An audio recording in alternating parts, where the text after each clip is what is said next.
It's the Black Real Estate Dialogue. Tune in. Tune in. Tune in. Tune in.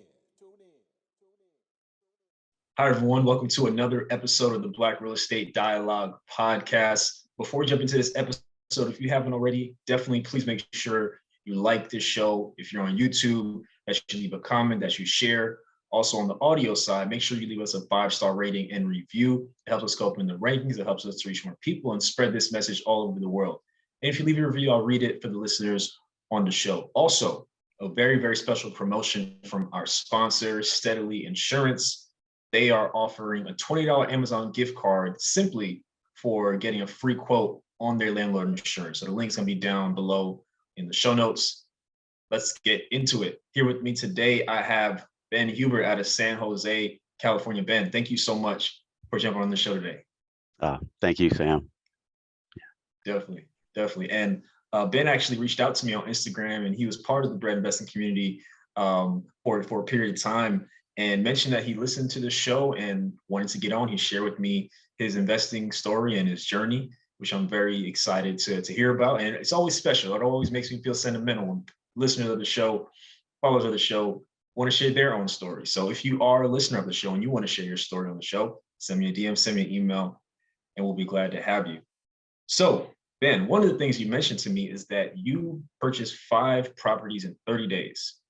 Break that down for us, because I'm out here trying to buy one more, and it's taking some time. So talk to us about that. Yeah, it actually. So, the last 30 days have been really amazing, right? So, but a couple of things happened, right? So the first thing that I did was it was a bit of a hiatus between purchasing properties, and the reason for that was I really needed to build my team. So I'm an out-of-state investor.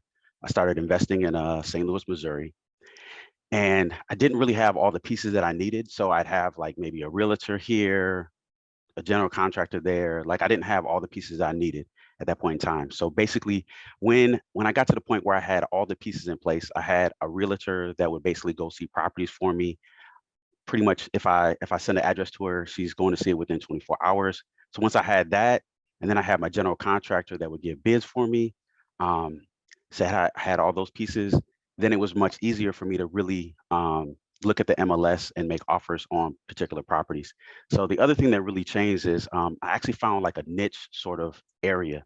So in Missouri, there's an area that was like there weren't any more rentals that they were allowing in that particular area. They actually changed, the city actually changed it so that they started allowing rentals.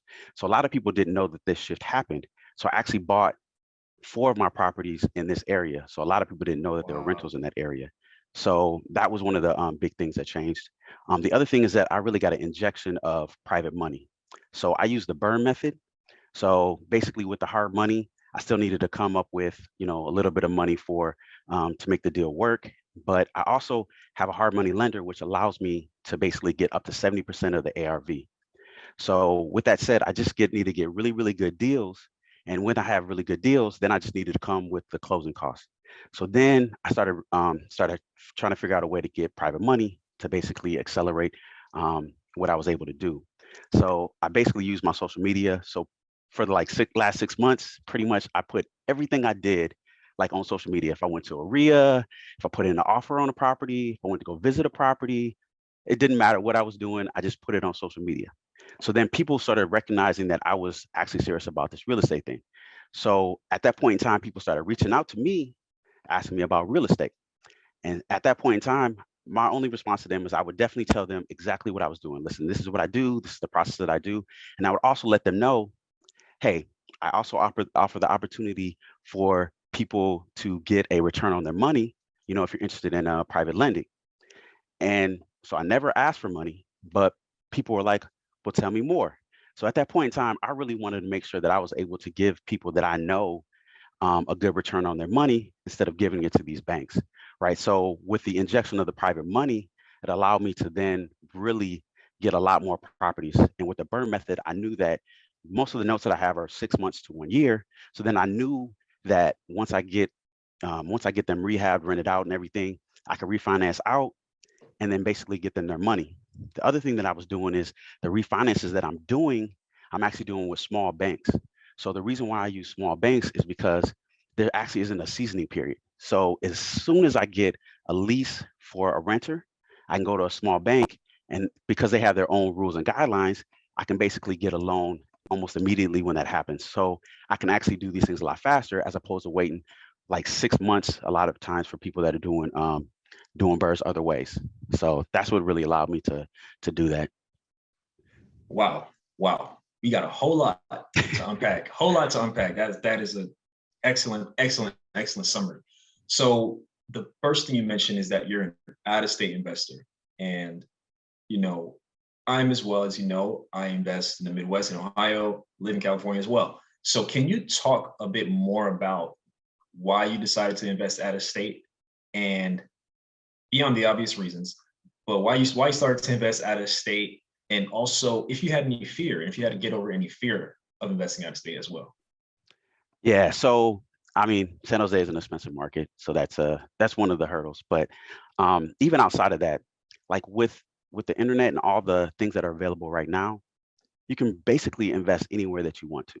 And I know that there's a comfort level that a lot of people have in terms of investing close to them, so they can basically go look at a property, make sure everything is all is fine and everything is all good.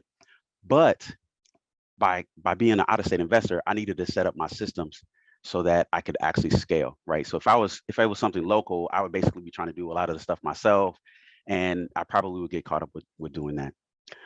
But I really wanted to find a market that like really met my criteria, and I knew for me that cash flow was really important. So because of that, now I could pick anywhere in the United States to basically invest in.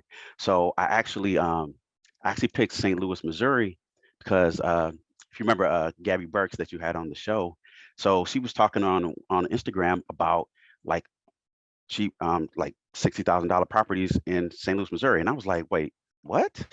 So I immediately reached out to her, and that's how I actually got into the St. Louis market. So we actually did a flip together.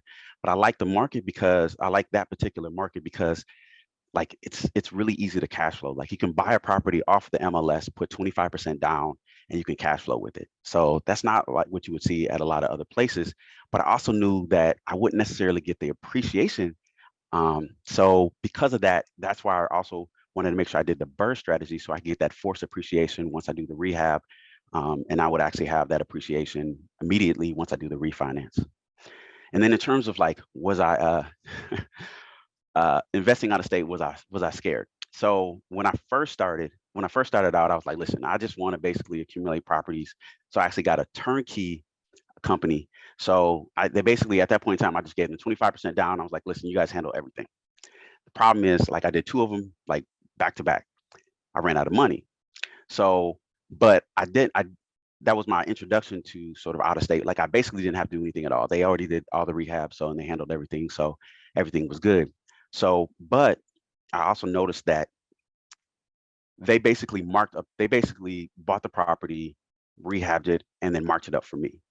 So when that happened, I said, you know what? I feel like you know, why can't I do that? Because I see what they're doing. People talk about it all the time. And I knew that I basically overpaid for it, but it was also the convenience of not having to really have hands-on and handling those things myself.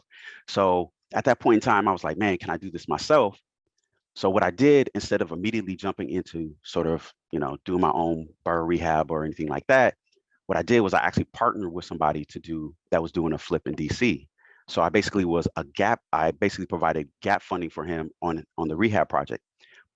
But one of the conditions that I had was I was like, listen, I just really want to understand the process, like the rehab process, everything that you're doing from start to finish, everything that was going on.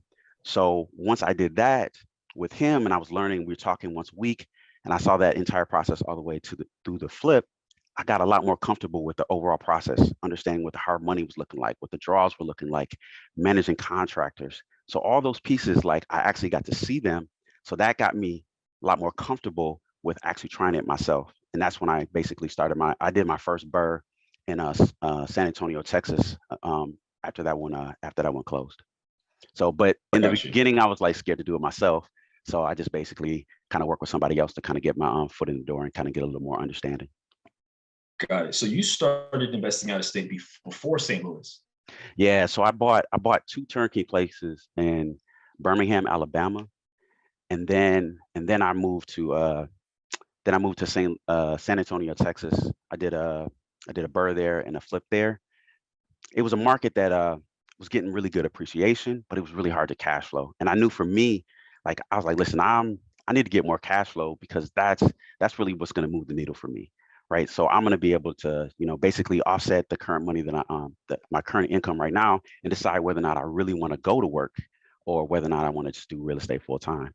So I knew cash flow was important, so I wanted to find a market that like really fit my criteria a little bit better. And St. Louis was one of the ones that allowed me to do that. Definitely. So couple additional things I want to unpack. So for some vocabulary for those who may not be familiar with some of the things we're talking about. So two things, BRRRR and ARV. Can you explain what those things are for those who may not know? Yeah. So the BRRRR method is buy, rehab, rent, refinance, and repeat. So what it allows you to do is with using like hard money, you basically can get money for the purchase and the rehab. You can rehab the property, find a renter in it, refinance out, get your money back out, and then you can basically use that same money that you used for the original BRRRR to do the next one. So that's the repeat portion of it. And then ARV is after rehab value. So that's basically once you fix up a property, that's the value that the property would be after you fix it up. Love it. And could you also explain the difference between hard money lenders and private lenders? Yeah. So hard money lenders, typically they're going to be like institutions that are going to give you, like I said, purchase and rehab. Usually they do up to about 70% of the ARV that they're going to loan up to. It's going to be somewhere between 8 to 12% for that. And the money that you get for the rehab, you basically it's a draw process. So you do the work and then you get the money back from them once you submit and they check that the work was actually done.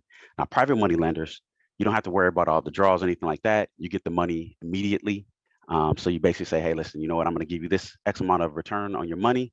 They basically give you the entire amount of money, and I can basically decide what I'm going to do with that money, whether or not I'm going to buy another property, whether or not I'm going to fund a rehab with that. I can do whatever I want with that money. So definitely. Great commercial break. Back to the story. So thank you for that. So you mentioned that you used a turnkey company for your first two rentals. I used a turnkey company for my first one. I wouldn't do it again. However, I did it for the same reasons that you did. Just like, all right, let me at least get in, let me start or whatever. But similarly, I'm like, they mark it up. You come in with barely any equity. There's no negotiation. Like there's little wiggle room, Like right now, I'm considering a deal and we're able to talk to the seller like, hey, you need to fix this, or, you're able to have more negotiation room. Like turnkey company might fix the stuff, but you don't have the upper hand at all as the buyer. However, I do think for somebody who is like, if you're so scared and you're like, all right, I just need to do something, you could get a quote unquote turnkey property through the MLS without all the extra stuff that may come with the turnkey company. What would you say to that? yeah, absolutely. What I would say is this: any way that you can get into real estate where you're comfortable, do it. Like, and the time is absolutely right now. Doesn't matter interest rates, what's going on. Always buy real estate. So however you can get in, get in. And it also depends on your comfort level. Like not everybody's going to go out and do a flip for their first time, right? Some people feel more comfortable putting 25% down, seeing what the process looks like. I don't want to fix anything myself. I just want to basically get a property manager. So whatever you feel comfortable with, my advice is just do that. So yeah, but I agree with you. It got my foot in the door, but as I got more experience, more education, started taking some more chances, a little bit more risk, but a lot more moving pieces. But so I just took a chance and it's working out for me. Definitely. And I like that you mentioned for people to do what's within their comfort level. And I always say it's really important for people to know like the type of investor that you want to be. If you want to be if you got a lot going on and you may not necessarily want to build a team or can build a team, maybe you go to turnkey route. But to your point, you just got to get in somehow and take advantage of all these opportunities. I mean, goodness, there's more opportunities every day, it seems, as the factors in the world change. So I appreciate you mentioning that. Yeah, absolutely. It's like, yeah, right now there's a lot of opportunities that are going to be happening pretty soon. We all know what's going on, sort of impending layoffs and stuff like that. So, economy's changing, so real estate has to adjust. We had a really good run, during the COVID time, so maybe it's time for a correction. We're starting to see a little bit of that now, even in the St. Louis market. Like, I know a lot of the offers that I've been able to make, actually resulted in, like, I was aggressively, making offers with people, and maybe 3 months ago in the summertime, people were like, "Man, get out of here, man!" Like, I already got like an offer for full price. But now it's like, sellers a lot more willing to take a lower offer. And, my strategy is this. So what I do is I run my own numbers, get pictures from my realtor and stuff like that. If I think it's a good, if I think it's a good deal, I put an offer in with the numbers that I have thus far. And at that point in time, I always have a 10-day contingency period. And that 10 days, I have my inspector go by, and then I also have my contractor go by. So once with that information, I then know exactly how much the rehab is going to be. So if the rehab is more than what I estimated, I immediately go back to the seller and I say, "Hey, listen, you know what? These things popped up, wasn't in, I didn't take that into account when I made the original offer. Can you adjust it?" So I always ask for money back based upon inspections and what my contractor is saying. Do they always say yes? No. Do they always give me all the money? Not always, but if I get $2,000 off, $5,000 off, hey, it's a little bit more equity for me. So that's a strategy that I use. Definitely, definitely. So are you looking for distressed properties? Is there a certain type, like what kind of properties are you looking for? Yeah. So my buy boxes. So I look for properties that are going to work. Like, I know my hard money lender basically only lends only, so no less than $100,000. So basically, I'm looking for properties that are all in about $100,000. ARV has got to be like 140 or above, and the rent has got to be 1,200 or above. So that's what I'm looking for. Typically, it's going to be in Class C, C plus neighborhoods. So what that really means is there's not going to be Whole Foods, Lululemon, or Apple stores there, and there's not going to be pawn shops and check cashing places. But outside of that, I know that sort of fits my criteria. I typically like to have 3 bedrooms, with a garage and a basement. But depending upon what the rent is going to be, those are some of the things that it still might make sense. But that's kind of what I'm looking for in terms of my buy box. Got it. Got it. And so you talk about 5 properties in 30 days. What does that look like? Because you work too, right? Yes, yeah. So So yeah. how? Because I'm telling you, man, like I'm like even today, I have a call from them. It's like, hey, the seller said this, that, and the third about the roof, and I'm literally like got my work laptop right here. Like, I can't take a call. I'm in a meeting, and you talk about, and that's one, and you talking about 5 in 30 days. So talking about that, Yeah. let's definitely unpack that. Yeah. So the other key part for me is I actually have I have a partner. So and we actually sort of divide up the responsibilities. So when I found my partner, I basically, it's a friend of mine, and we were, had the same sort of goals, like-minded in terms of like, what we're looking for. So I basically handle the acquisitions, the funding and networking. He handles the property managers and the rehab. So I'm just basically working with the realtors, boots on the ground, all that stuff, getting everything, running numbers. So that's what I do. And so I basically was doing that for about 30 days. And now I can and then as we close on deals, then he switches over and he basically is working with, so most of the rehabs, I actually have them being done by my property manager. So, and the reason why I have my property manager do it is because they're the ones that are actually going to be like fixing stuff. So they have a vested interest in making sure that the properties are like are high quality and they're not going to have any problems down the road. So I usually have them do that. And usually the price is a little bit less because they don't really tack on quite as much as like a general contractor does. So I basically have my partner basically works with the property managers and make sure that they're all squared away. And I just focused on the acquisition side of things, which is what I enjoy doing anyways. So it works out. But yeah, it's a lot of calls. It's still a lot of like, there's always something that's going to happen. I've never had a real estate closing that like happened the way it was supposed to happen, right? Something always came up last minute. It's like, I don't understand why it's always, right before it's like, oh, I need this document from you. Can you sign this? Are you the only one signing? Like something always happens. So for me, I just want to, yeah. So I'm still busy with it, but like with my job, I try to do things like early in the morning most of the time and in the evenings, but calls are gonna come in the middle of the day. So yeah, it keeps me really, really busy, but yeah, it's worth it in the end. Definitely. So is your partner, is he out of state as well? Is he in St. Louis or is he somewhere else? So he's actually in California also. So Oh, okay, got it.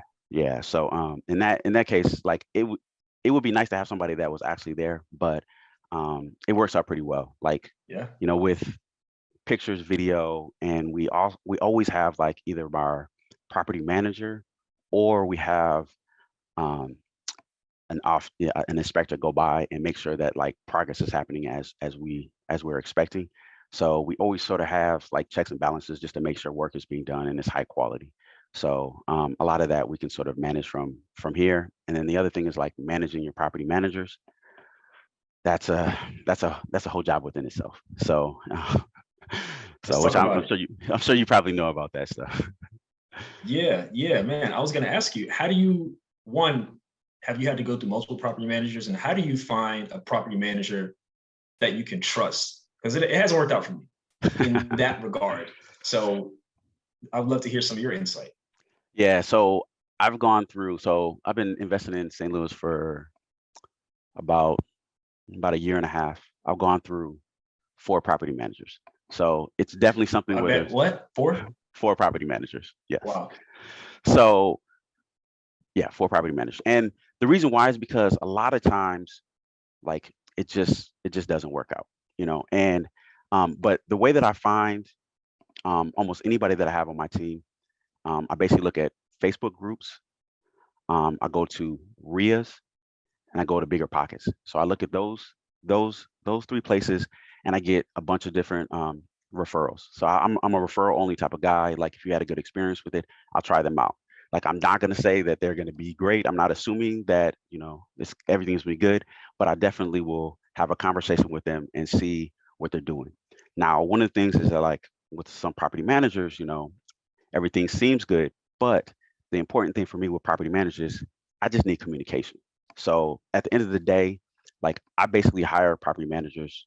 I fire property managers almost immediately, right? So like if the communication is good and then all of a sudden it stops, like I'm looking for another one. And so that's what I've been doing.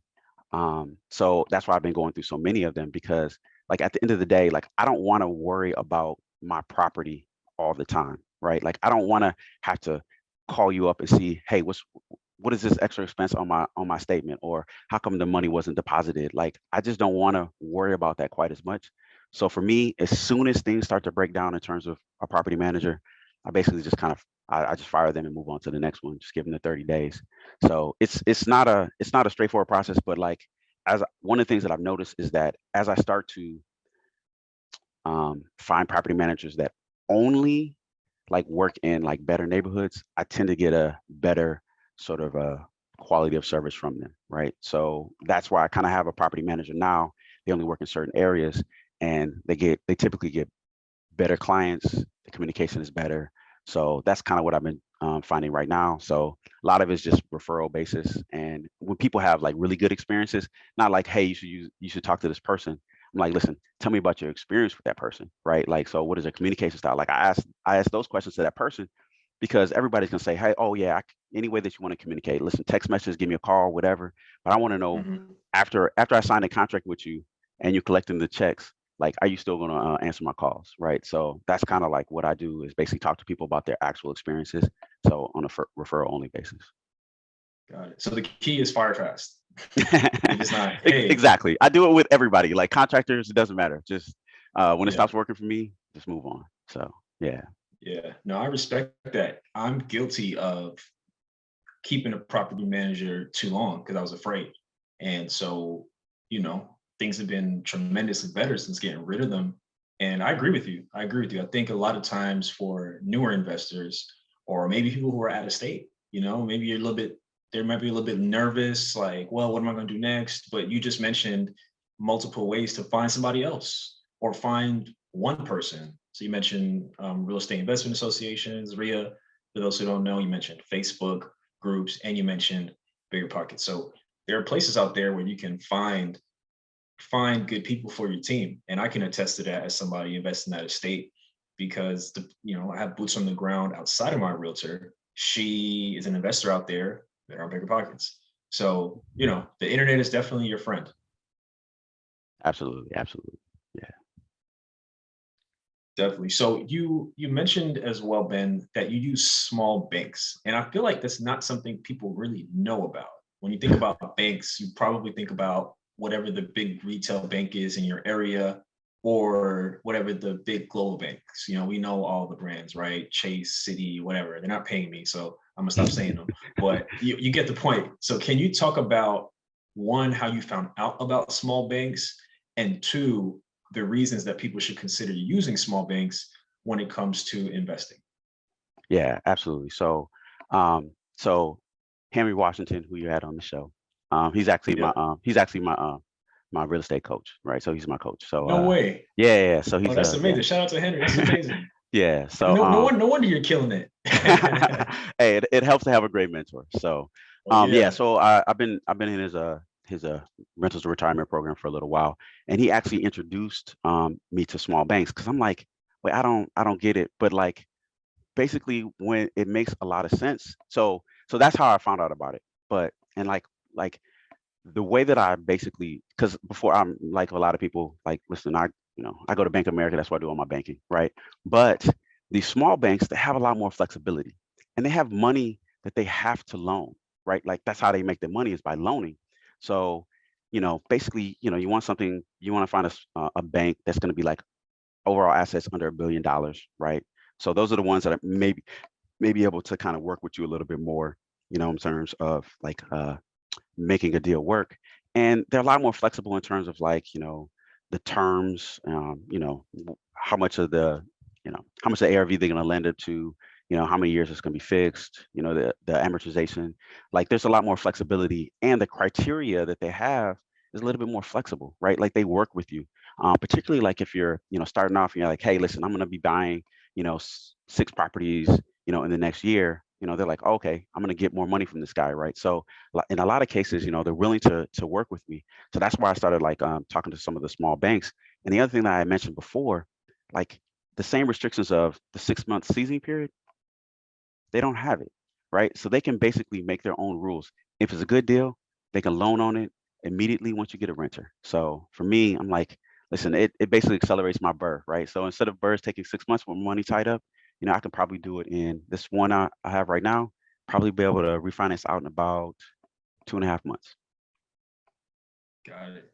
Got it. Can you explain what the seasoning period is? That's a very important thing I want people to understand. And the reason I want you to explain it is because the fact that it's not required for the small banks, if you're listening, that should tell you something.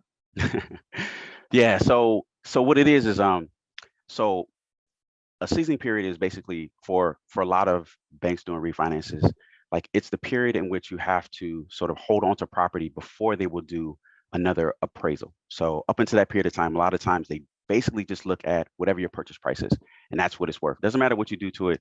It's that up until the point where, 6 months is up, and they're like, hey, we'll order another appraisal, see what it's worth now. So with the later appraisal, appraisal after that, if you've done a rehab, force appreciation, then you're basically gonna be able to refinance out a lot more, a lot more money, get all your money back in that particular case. So without that period of waiting to do, get another appraisal, or for the value of the home. So. Love it. Love it. And as far as finding the small banks, did you just like kind of Google and just call around until you found someone who could be a good fit? Yeah. So it's a bit of a process. There's a lot of them, and not all of them do exactly what I want, but I called, I don't know, 25 different banks. But basically, if you just Google banks in whatever area that you are, and you see the full list, and you just take out all the ones that you have seen before. It's typically the regional ones, like First Bank of whatever. Those are probably pretty good.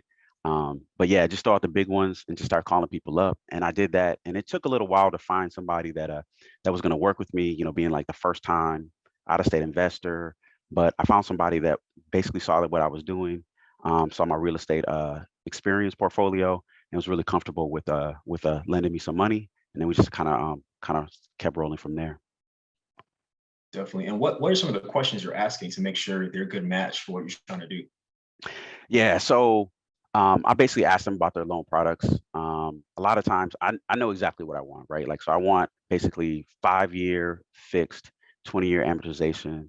I also want to make sure that, they don't have a seasoning period. I prefer if they do in-house appraisals. But if they do an appraisal, I want to make sure that they're able to get that done pretty quickly. And the other thing is, how long does it take for you to close, right? So if it's going to be like 45 days, I probably would sort of try to get somebody that's a little closer to like 30 days for that. Sorry for that. And the other thing for me is I also want to make sure that the bank is going to be something that I establish a relationship with, not just in terms of like refinancing my properties, but I also do flips. So I want to make sure that they have products where I can actually, instead of having to do a hard money, I can go to that same bank and say, hey, listen, you know what, I had this particular flip, can we do something with that? I also want to make sure that they also have another product so that I can actually do, a line of credit or, yeah, so those types of things. I want to make sure that they have all the products that I need. But if they only have one and it fits my criteria, I'll keep looking. But like, I'd like to have a bank that has like all the things that I need, so I can just have a relationship with one banker, and can meet all of my needs. Got it. Got it. So it sounds like the main thing is like whatever your goals are, whatever you're trying to do, make sure that they have products that fulfill that, and also other products for other things you may want to do in the future. Absolutely. Yep. Love it. Love it. So earlier in the interview, you mentioned the area in St. Louis that you invest in and how you discovered it. Are you planning to grow your portfolio within that area? Are there other parts of town that you're looking in? Talk to us more about what's happening in the neighborhood you invest in. Yeah. So it just so happened that like I found a lot of deals in that area. So like literally like 4 of my properties are like within 1 mile of each other. So it just so happened that it Wow. kind of fit my criteria. I'm definitely looking all over St. Louis. Anything that meets my criteria. It just so happened that that area, I was able to find some things that work for me. So, but yeah, at the end of the day, it's like as long as the numbers make sense for me, I'm gonna go ahead and go with that. I'd prefer, like I said, it's about a class C neighborhood. I'd like to do a little bit more like in some B neighborhoods, but in that case, you're gonna pay a little bit more, maybe less cash flow. So I'm still looking, but you know, yeah, I'm just open as long as the numbers make sense. Definitely. So for the properties you recently acquired in St. Louis, are those what's the work looking like? Are those full gut rehabs? Are those minor rehabs? Is it a mix? What's that looking like for you guys? Yeah, so all the birds that I'm doing, like I pretty much like really just cosmetic and maybe 1 to 2 um major things like plumbing, electrical, roof, foundation. Just one of those is what I prefer. I will do 2 depending upon how good the deal is itself. But strictly cosmetic, I don't like to open up walls because if I open up walls, a contractor may have to fix something that somebody else messed up in before. So I pretty much like to make sure that the walls are, basically I can patch them. I'm just doing wall repair, paint, kitchens, bathrooms for the most part. So yeah, that way I can kind of get in and out. Also, the other thing is like I don't really want the rehabs to take too long because I really want to make sure I can get a renter. Basically, if I can get a renter to sign a lease before my first payment to my hard money lender, that's perfect. So that's what I try and shoot for. Definitely, definitely. So on average, for I think spot on average for the rehabs, how much time do you think that they'll take roughly to complete Yeah. on average, Yeah. I guess? So on average, it's going to be about 4 weeks, and that's going to basically include um, you know, almost all the work, and then makes basically like all the punch lists after that. In St. Louis, they also have occupancy inspection. So in that period of time, they're basically going to do the inspection and fix all the things that the city needs in order for me to rent it out. So usually it's going to be about 4 weeks on average. Depending there's one that's a little bit longer than that, but Most of them are going to be, 3 to 4 weeks. Got it. And then on average, like what's the purchase price and like the amount of money that you have to put in to rehab these properties? Yeah, so so for me, it's gonna basically be, I'm all in for about $100,000. So, Got it. and that's gonna be, probably purchased at about like 70. Like one of mine is like purchased at like 73, put in like 27, and yeah, and that one's gonna be renting out for like 12.95. So that's kind of Got it. what the numbers sort of look like. Yeah.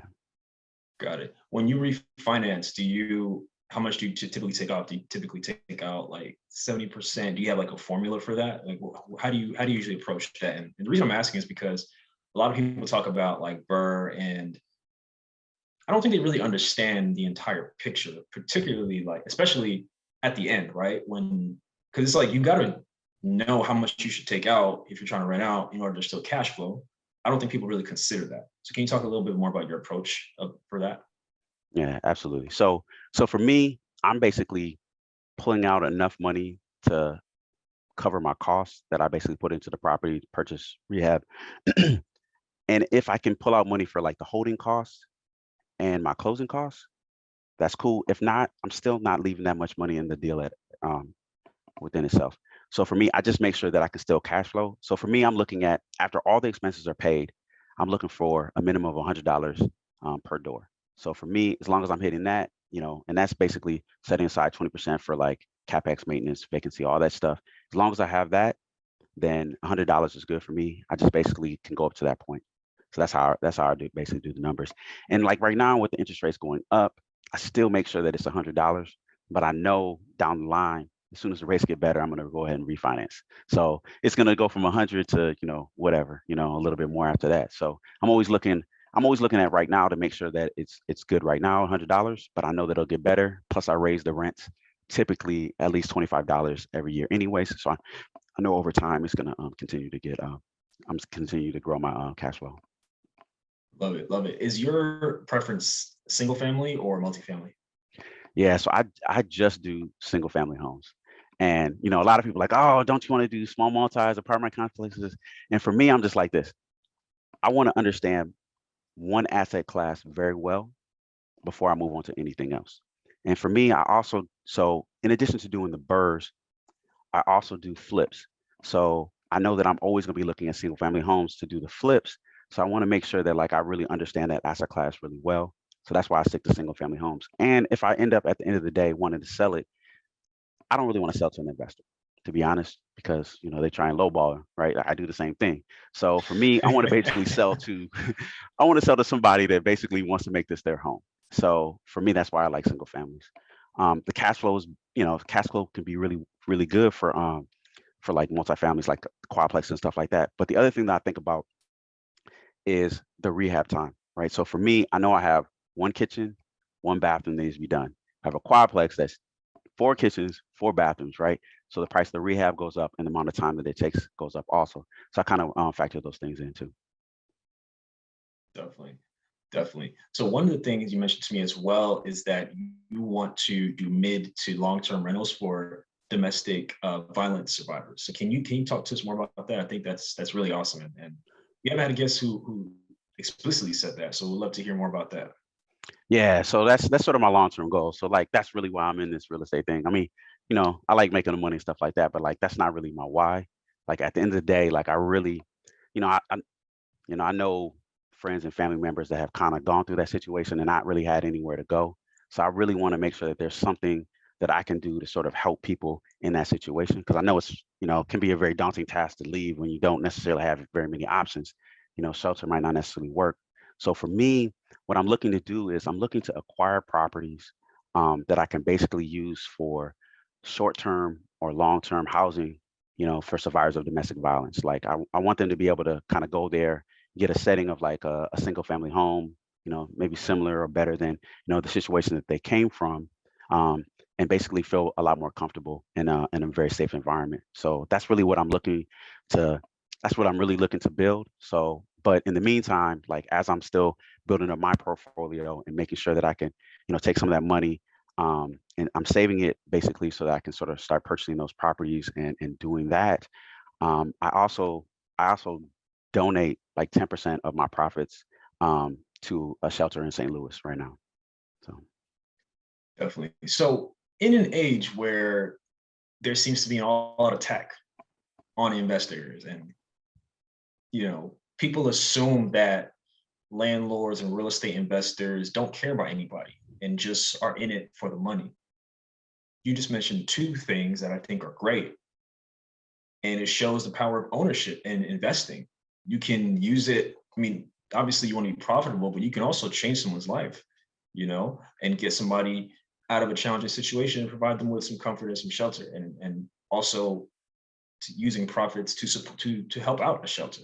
So I really wanted to highlight that, because there just seems to be this narrative that every investor is just like this greedy jerk who just wants to make money by all means and step all over everybody. But that's not the case. You can be a great person and do good things, contribute to the community, and use your assets to do so while making money.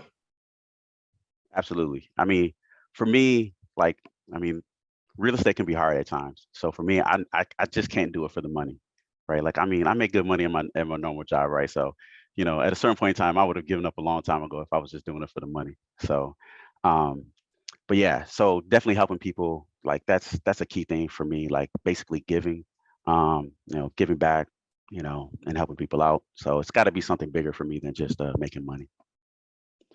Definitely, definitely. So you mentioned that you also have a duplex in Oakland. Is that right? Yeah, I do. Yeah. So I like cash flowing properties, South and Midwest, but you know, the appreciation is definitely not what one would get in the Bay Area. So with that, I did a house hack um, in Oakland.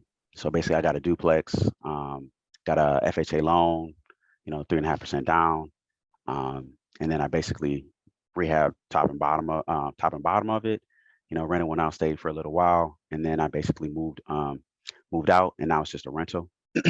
Now it doesn't cash flow a lot, but I'm definitely getting a really good appreciation for that particular property, because even at the appreciation of 3% per year, with the amount of money that I pay for that particular property, it's still giving me a pretty good return.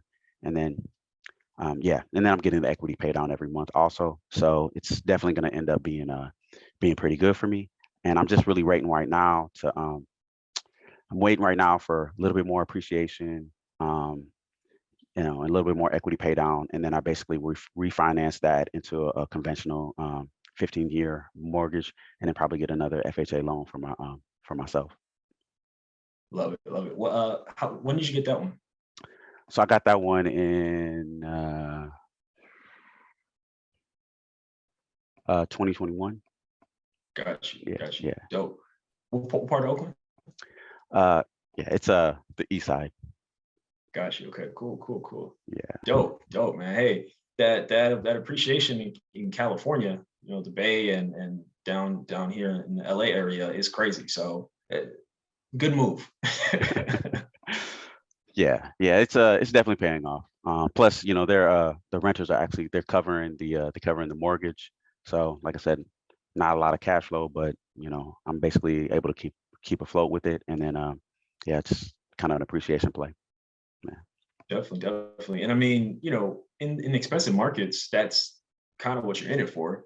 The long-term appreciation and equity and all that. And you can parlay that into something big in a cheaper market, or whatever else you want to do. So, you got a piece in a big city. So that's a good thing. You're spread all around. So I like it a lot.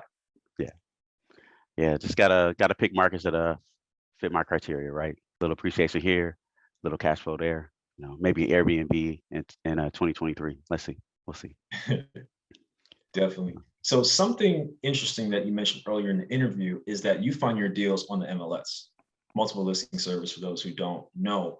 And a lot of people think that in order to find a good deal, especially one where you're trying to add value and rehab and stuff like that, a lot of people feel like you can only find those off market. Tell me more about your thoughts on that. Yeah, I mean, listen, off market is it's a good strategy to have. I But for me, I found that like it doesn't matter how you find the deal, you just need two things, right? You need equity and motivation, right? And so there are people on the MLS that have equity and motivation to sell. So I just look for those, right? And a lot of my properties are going to be, they're going to need a lot of work, right? So because I'm putting a decent amount of rehab in it, right? And they're also most of the time they're going to be vacant, right? So, but the other thing that I tell people all the time, like there are people that are in distressed situations that had put their properties on the MLS, right? So one of the properties that I bought, they there were four heirs. They inherited this property. They didn't want it, right? So they're like, listen, I just want to get rid of this thing. And I said, I'm here to take that off your hands. And and then another property, the flip that I'm doing in St. Louis, it's a divorced couple. They bought the property. They got to sell it because of the divorce. And so I went really aggressive. I didn't know this at the time, but I went really aggressive and they accepted the offer. And, even with some negotiations, I even dropped it down even more. But, once they were going through a difficult situation and they needed to get this property sold. So there's still distressed properties on the MLS. I just make a lot of offers and I get a lot of no's, but, I also get some yeses. So they're out there. It's just, it depends on where you want to put your work, right? Like where you want to put your time.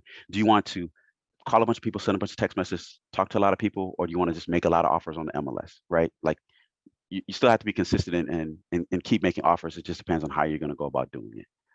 So that's what I would say about MLS properties. Definitely, definitely. I'm glad you broke that down. And there's no wrong way to do it. If you want to look on the MLS, if you want to, set up your searches and do things off market, it is what it is. It's up to you what you want to do. The important thing is there are options out there. You gotta try one, stay consistent, give it a good try, and then see where you land and make adjustments. And maybe you eventually do everything. But I think it's good that you are focused on one thing, one strategy, and one way to find deals, and it's working for you. It's working for you, so that means it's not necessarily important to try and double down on something totally different from what's working for you. So I think it's important for people to know as well, like do what works for you. There are a ton of different strategies out there, a ton of different ways to find deals. Once you find what works, just stick with it. Absolutely. Yeah. It works for me. I mean, I still do a lot of off market marketing, SMS, text messages, and cold calling. But some of those times sometimes that might be a little bit. So for me, like I still got my boots on the ground that goes to see properties, but a seller's not necessarily going to tell you what the condition of the property is. So I spend a lot of time sending somebody out and be like, that's not going to work for me. So I do still do that, but like those appointments, a lot of times it doesn't really fit my criteria. So yeah, I do both of them, but MLS has actually been treating me pretty well. Definitely, definitely. And something else I want to ask you about is private money. A lot of people are afraid of raising money from people they know or investors they might meet. What advice would you give to somebody on how to do that? And what is some of your best practices? Yeah. So I was also very fearful. I was like, listen, I'm gonna try and do this myself, but I also was buying like one property per year. So at a certain point in time, um, my advice to somebody is number one, find a great deal. Like at the end of the day, if you find a great deal, you'll always have an extra strategy where you can get somebody back their money, period. So that's the one thing, that's the one key. So as long as you do that, like you don't have to worry about it, right? So that's the first thing. And the other thing is, I don't ask people for money, right? Like I just basically let them know what I do. Real estate investor, walk them through kind of what I do, and also let them know, hey, listen, I offer, investors a return on their money. And so just putting that out there, sometimes people say, hey, tell me more, right? And then so I can then, break it down to them at that point in time. But I also would rather, for me, I'd rather give, that money to someone that I know than to these banks. Um, so yeah, but it's that hurdle of I don't necessarily have to ask for it, right? You don't have to ask for it. You can just tell people what you do. And I promise as you start to, like I said, my social media has been also key, because then people are talking to me about real estate. And then once people are talking to you about real estate, you just let them know. You just mention it, right? Like, I'm not trying to sell you. Listen, if you're not interested, cool. I can, we can just talk about real estate. But I just kind of put that out there. And if it's an opportunity that works for them, then cool. The other thing is there's a lot of people that like have money and don't have time. So I tell people all the time, like, listen, I walk them through exactly what I do for real estate, right? Like, you know, we both do this, right? We're busy with jobs and we still trying to do this real estate stuff on the side, right? But it takes a lot. And a lot of people, I literally tell them what I do, and they're like, I'm not gonna do that, right? Just because of the time commitment, right? So if they're in that situation where they have the money, but they don't have the time, this is an alternative for them to sort of get into the real estate and then at least get some sort of return from that. So that's kind of how I pose it to people. But listen, don't be afraid. Just find great deals, kind of put it out there what you're doing, and the money will come to you. Love it. Love it. Man. So Ben, you're investing in California, you're investing in St. Louis, you're investing in San Antonio, Alabama. What does it, and you also bought 5 properties in 30 days. So you got some great momentum right now. What does the future look like? Yeah. So right now I'm at 11. So I'm at 11 doors right now. So my goal for 2023 is to double that. And then I also want to acquire at least one short-term rental. Along the way, like I said, I also do flips. So I typically try to do, one flip, take some of the proceeds from that, and I pay for like my marketing, and then also try and buy another property. So I like to do flips in between, to sort of, pay back on private money lenders, or to basically buy another property. So for me, it's basically, doubling the number of properties that I have right now. I also want to raise more private money. Yeah, and then just, keep doing the short-term rental thing, and hopefully I can get my first property that I can use for survivors of domestic violence. So that's kind of what I'm shooting for. Love it. Love it. The flips, do you do those in St. Louis as well? Yeah, so I do. Yeah, I do the flips in St. Louis as well. Yeah, so those ones, very different criteria, but yeah, so I do it there, and that's a lot more. Like, the rehabs there are going to be a lot more involved. Like, typically, I'm not going to do a full gut, because like I said, I don't like to open walls, but like literally almost everything else needs to be done. Roofs, walls, kitchens, bathrooms, plumbing, electrical, all that stuff. So usually bigger rehabs, but I usually look at, like, in that case, I usually look at like Class A neighborhoods. So, and I know that a Class A neighborhood, the amount of money that I'm going to put into a rehab, I know that somebody's going to be willing to pay more for that, for that.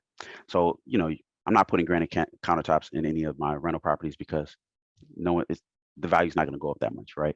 But I know that I can do a really, really nice kitchen in my flip, and I know somebody's gonna be like, man, I love this kitchen.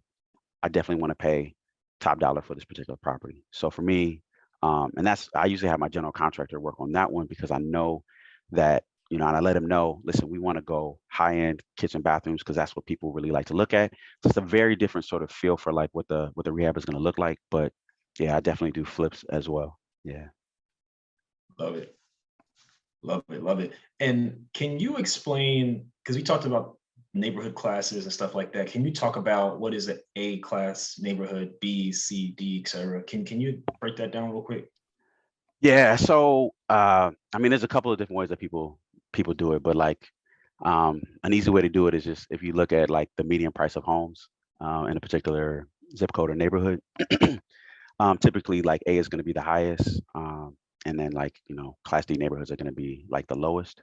Um, and then for me, I know that like Class A neighborhoods, like, they're the ones that are going to have like a lot of the nicer amenities. Like I said, it's going to be like Whole Foods, Apple stores, Lululemon, those types of things, right? And the lower class is probably going to be, check cashing, and then pawn shops and stuff like that. So yeah, so that gives, and then in between, Class B neighborhoods are going to be nicer, but they also going to be the ones where like people probably have make enough money to live in those neighborhoods where they can probably buy where they live. So sometimes Class B neighborhoods, people can actually, they might stay like maybe a year till they can save up to buy a house that they want, right? So I typically do my rentals in Class C neighborhoods generally because I know they're probably going to be working class, and in that case, they're probably going to be able to, I don't really want tenant turnover. So if they can stay there for 30 years and pay off my mortgage, I'm good. So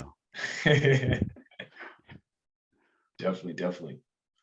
Love it. Well, Ben, this has been an amazing interview. I think it's really dope to hear just your story and how you built out your portfolio, the different lessons you've learned, starting from doing a turnkey rentals, doing some flips, getting into San Antonio, investing in Oakland, and then going to St. Louis. I think it's a great story. And I think what I like about it the most is that it seemed very intentional from step to step. Like you got in, you're like, all right, the turnkey is going to get me in. However, I want to assume some more risk and do a little bit more. So definitely a lot of gems that have been dropped in this episode. We got a lot of vocabulary too. So appreciate you breaking down and explaining some concepts as well. Ben, is anything else you want to leave with the people? No, that's everything I had. I just, So one last thing that I would say, like, in terms of this is just kind of advice to people in terms of like managing sort of rehabs. Like if you're going to do it, like get your realtor, boots on the ground, or an inspector to make sure that before you pay somebody for work to be done, make sure it's done in high quality. So I've been bitten many times, on that, right? So just make sure they're doing what they're supposed to be doing, checks and balances. Just make sure you do that, and it's going to really save you in the end. So. Love it. And where can people find you and keep up with you if they want to see what you got going on? Yeah. So Instagram, Facebook, Ben Hubbert, Hubbert. So. Love it. Well, thank you, Ben. Really appreciate you jumping on the show and looking forward to putting this one out. Great. All right. Thanks, man. Definitely. And thank you to everyone for listening to another episode of the Black Real Estate Dialogue podcast. As I mentioned before, if you haven't already, definitely take a moment, leave us a 5-star rating and review. Take you less than 10 seconds. Really appreciate it. It helps us go up in the rankings, reach more people, and it goes a really long way. And again, show some love to our sponsors, Steadily Insurance. Click the link down below, get your free landlord insurance quote, and get a $20 Amazon gift card. All right. Thank you so much. Look forward to hearing from you all soon. Hi, everyone. Sam here from the Black Real Estate Dialogue. Make sure to hit that notification bell and that subscribe button, and to visit us at blackrealestatedialogue.com.